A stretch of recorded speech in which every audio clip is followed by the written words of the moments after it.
When a customer demands to be served by anyone but a black waiter, the tension in the restaurant grows thick. But what happens next not only changes the course of the evening, it forces everyone in the room to choose a side. Don't forget to subscribe, like, and share with your dear ones. The small, bustling restaurant was filled with the sounds of clinking silverware and quiet conversations. It was a place where families and friends gathered, where everyone was made to feel welcome. Nathaniel, a black waiter in his late 20s, had worked at this family-owned diner for 3 years.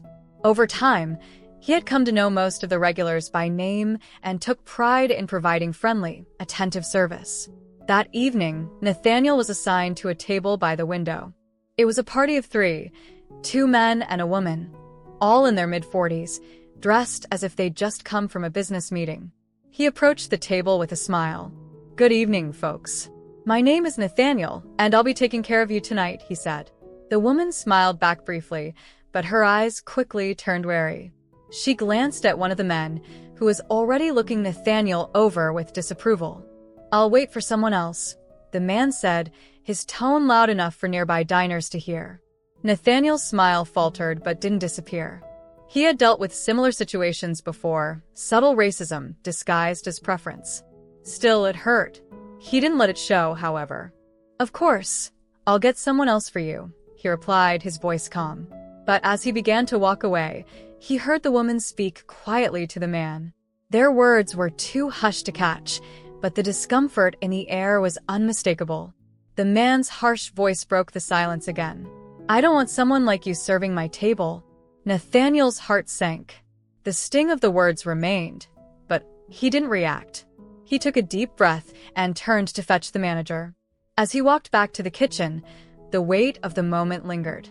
The room had grown eerily silent, all eyes now on him.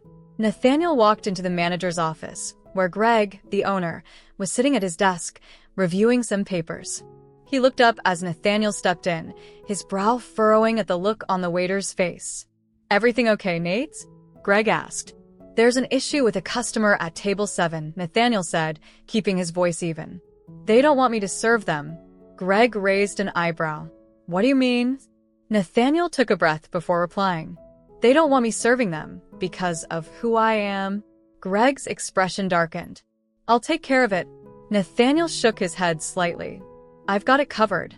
I just need you to back me up." Greg hesitated but nodded. "All right, I'll be right there." Nathaniel returned to the dining area, where the tension in the air was thick. The 3 patrons at table 7 hadn't moved. The woman was now looking around nervously, while the man's eyes followed Nathaniel's every step. It was as if everyone in the room was holding their breath, waiting for what would happen next. Nathaniel took a deep breath, trying to calm himself, and walked back to the table. His composure was key. He knew that reacting emotionally would only escalate things. Nathaniel stood at the edge of the table, meeting the man's gaze, without flinching. "Sir, if you feel uncomfortable with my service, I can have someone else take care of you. But I must let you know that discrimination is not something we tolerate here." The man scoffed and sneered. "You should just leave." Before Nathaniel could respond, another voice interrupted. "You can't talk to him like that." A woman, sitting at a nearby table, stood up. "We won't tolerate that kind of behavior in here. If he's not welcome, then neither are you." The air in the room shifted. The woman's words were a challenge, but they were also a call to action. Slowly, others began to stand as well, offering quiet nods of support. One by one, customers at surrounding tables made their solidarity known.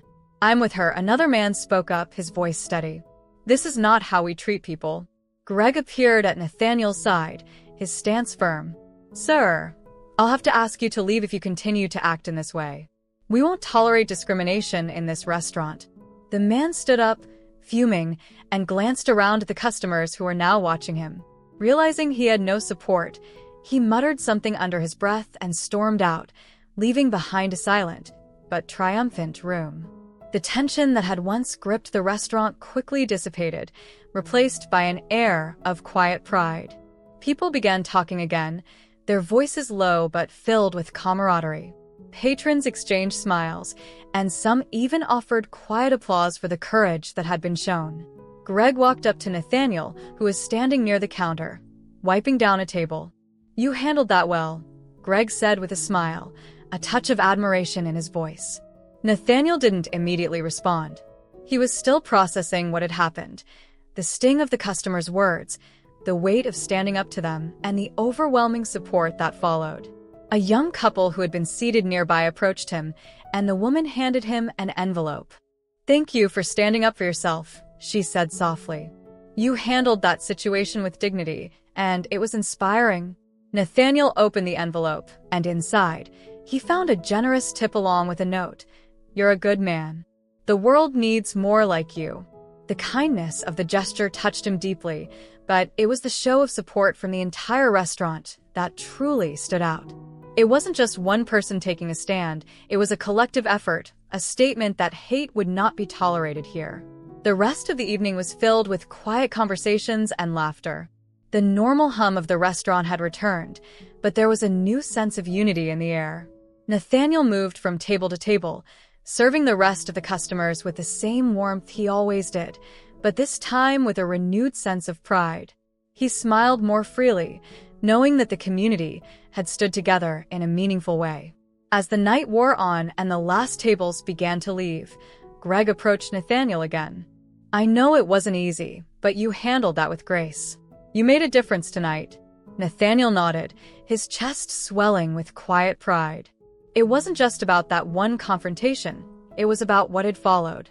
The support from the customers, the collective refusal to let racism go unchallenged, was what made the moment truly powerful. As Nathaniel walked toward the door after his shift, he felt a sense of hope that in a world that too often feels divided, moments of kindness and unity still have the power to make a real difference. The restaurant's phone lines buzzed with calls the next day. Customers who had witnessed the incident or heard about it came forward, offering messages of support and appreciation for Nathaniel's handling of the situation. Social media posts began circulating, urging others to reject hate and stand up for what's right. A message flashed across the screen: "In a world where you can be anything, be kind." Share your story of standing up for what's right. It was a small step, but Nathaniel knew it was a step in the right direction. Subscribe to our channel and share your thoughts in the comment section below about Nathaniel's action. Subscribe to our channel for soul-stirring stories.